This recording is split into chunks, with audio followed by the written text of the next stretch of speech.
പോറ്റിയെ കേറ്റിയ പാട്ടിനെതിരെ DGPക്ക് പരാതി. എങ്ങനെ ഇരിക്കുന്നു? ഓക്കെ. അത് മാത്രവുമല്ല, പോറ്റിയെ കേറ്റിയ പാട്ട് മതവികാരം വ്രണപ്പെടുത്തുന്നത്, ഭക്തിഗാനങ്ങളെ ഇങ്ങനെ വികലമായി ഉപയോഗിക്കരുത് എന്ന് പറഞ്ഞുകൊണ്ടാണ് അടുത്തത്. കാരണം ഈ ഒരു പാട്ടുണ്ടല്ലോ, പോറ്റിയെ കേറ്റിയെ സ്വർണം ചെമ്പാൻ മാറ്റിയെ, ഈ ഒരു പാട്ട് വമ്പൻ രീതിയിൽ ഹിറ്റായി. ഇത് BJPക്കും അതോടൊപ്പം തന്നെ കോൺഗ്രസിന്റെയും വിജയത്തിന് ഒരു മുൻതൂക്കം നൽകിയ ഒരു പാട്ട് തന്നെയാണ്.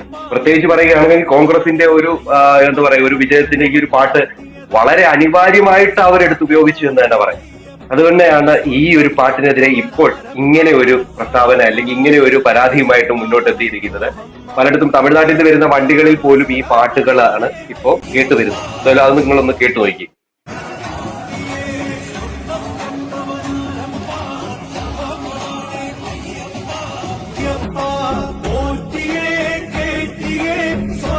ചെമ്പായി മാറ്റിയേ, സ്വർണ്ണപ്പാളികൾ മാറ്റിയേ, ശാസ്താവിന്ധനമൂർത്തിയേ, ആചാരങ്ങളെ ലംഘിക്കാനായി അമ്മിണിമാരെ മലകേറ്റി, അകവും കുറവും കൊള്ളയടിക്കാൻ നിയമിച്ചുള്ളത് ഒരു പോറ്റി.